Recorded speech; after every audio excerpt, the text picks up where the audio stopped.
Certain peasants, called Apostolics, put to death for maintaining the doctrine of the Apostles near Tolouse in France, A.D. 1155. It is stated that about A.D. 1155 there were in the above part of France certain simple but truth-loving peasants who, pointing to no other author of their doctrine or belief than to the Apostles, called themselves Apostolics, as though they would say that their doctrine and belief were derived from the Apostles. Bernard, zealous Bernard, writes Melanus, allowed himself to be bribed and dared to preach and write whatever he heard said. Abbot of Clairvaux greatly inveighed against them in diverse sermons, calling them a sort of despised, boorish rabble, ignorant and altogether weak. They, he says, are boorish people, idiots, and completely sold, but they must not be dealt with imprudently. From this it appears, writes Abraham Melanus, that they must not have been so very dull and ignorant after all. In the meantime, Bernard continues to rail against them after papistic fashion. Inquire, says he, for their author, of what sect they are. They will not be able to name any one. But what heresy is there that has not its author from among men?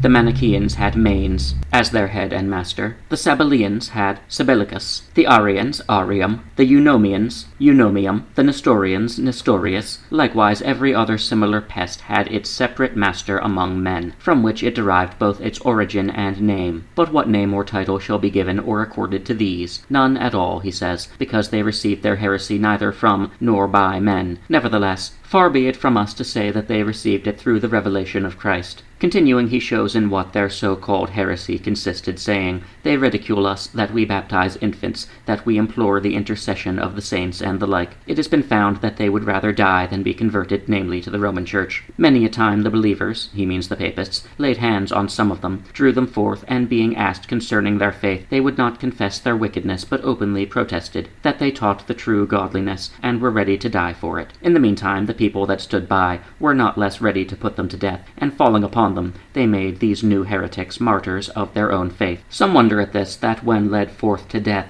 they were not only joyful but also patient, but it is to be deplored that not only secular princes, but also, it is said, some ecclesiastics, yea, bishops, who ought much rather to have persecuted them, upheld them for lucre's sake, saying, why should we condemn them as heretics, who've not been convinced of heresy, nor have confessed the same? Thus far Bernard, who was called the mellifluent, but who nevertheless poured forth nothing but bitter gall against these people. From this it is sufficiently apparent, writes Melanus, that they persecuted these poor people unto death, not on account of Manichaean doctrines, which Bernard unjustly and covertly imputes to them, but because they opposed the Roman Church and her errors. Note, these were the same people of whom we made mention in our account of those who in the 12th century opposed infant baptism, from Nicholas Sander, who states concerning them that they were called Apostolics because they professed to walk in the footsteps of the apostles, and declared to hold themselves only to the apostolical writings, that they contemned infant baptism, purgatory, praying for the dead, invocation of the saints, swearing of oaths, etc., that they accepted no evidence save from the New Testament, and went joyfully unto death.